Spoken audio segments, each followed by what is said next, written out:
வணக்கம் ஃப்ரெண்ட்ஸ். நம்ம எத்தனையோ இடத்துல பிரியாணி சாப்பிட்ருப்போம். கல்யாணத்தில் சாப்பிட்ருப்போம், கடைகளில் சாப்பிட்ருப்போம், காது குத்து ஃபங்க்ஷனில் சாப்பிட்ருப்போம். ஆனாலையும் நம்ம வீட்டில் நல்ல ருசியாக ஒரு பிரியாணி செஞ்சு சாப்பிடும்போது தான் நமக்கு திருப்தியாக சாப்பிட்ட மாதிரி இருக்கும். அப்படி ஒரு பிரியாணியை ஈஸியாக எப்படி சமைக்கிறதுன்னு பார்க்கலாம் வாங்க. அடுப்பு மேலே ஒரு குக்கரை வச்சுக்கோங்க. எண்ணெயை ஊற்றி நல்லா காஞ்சதுக்கப்புறம் பட்டை, கிராம்பு, ஏலக்காய் மூணுத்தையும் போடுங்க. நல்லா வெடித்து வரும்போது அவங்க சண்டையை தணிக்கிறதுக்காகவே வெங்காயத்தையும் பச்சை மிளகாயும் கலந்து விடுங்க. லேசாக தணிச்சிடும்.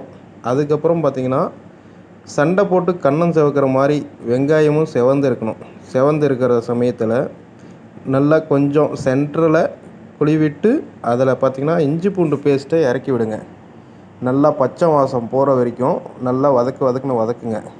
பச்சை வாசம் போனதுமே நமக்கு பச்சை கலரில் ஒரு வாசம் வரணும். கொத்தமல்லியும் மல்லி புதினாவையும் அதில் போட்டிங்கன்னா இப்போது ஒரு வாசம் வரும். இப்போயே பாதி பிரியாணி செஞ்ச மாதிரி இருக்கும். இந்த டைமில் நல்லா வதக்கினதுக்கப்புறம் தக்காளியை போட்டு அதையும் வதக்கி விட்டுருங்க.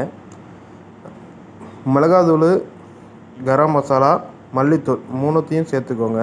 நமக்கு பிரியாணி மசாலாவே தேவைப்படாது, இது இருந்தாலே போதும். அதுக்கப்புறம் பார்த்திங்கன்னா தயிர், எலுமிச்சைப்பழம் இதையும் போட்டுக்கோங்க. இப்போ நல்லா இதை கலக்கி வதக்கி அடிப்பிடிக்காமல் வதக்கி விடுங்க. இந்த டைமில் பார்த்திங்கனாக்கா சிக்கனையும் கலந்துக்கோங்க.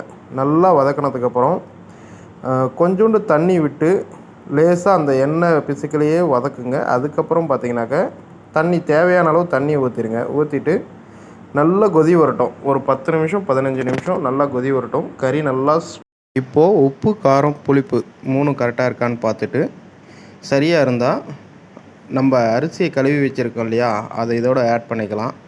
ஆட் பண்ணிவிட்டு ஒரு ஐயில் கொஞ்சம் நேரம் வச்சுட்டு தம் போட்டால் அவ்வளோதாங்க, வேலை முடிஞ்சது. நமக்கு பிரியாணியும் ரெடி ஆகிடும். ஒரு 10 நிமிஷத்தில் பிரியாணி நமக்கு ரெடி ஆகிடும். ஓகே ஃப்ரெண்ட்ஸ், இந்த மாதிரி வீடியோ உங்களுக்கு வேணும்னா என்னோடய சேனலை சப்ஸ்கிரைப் பண்ணுங்கள். இந்த வீடியோ பிடிச்சிருந்தா ஷேர் பண்ணுங்கள், லைக் பண்ணுங்கள். ஓகே ஃப்ரெண்ட்ஸ், இதே மாதிரி இன்னொரு வீடியோவில் உங்களை சந்திப்போம். டேஸ்ட்டாக சமைச்சா வேஸ்ட்டே ஆகாது.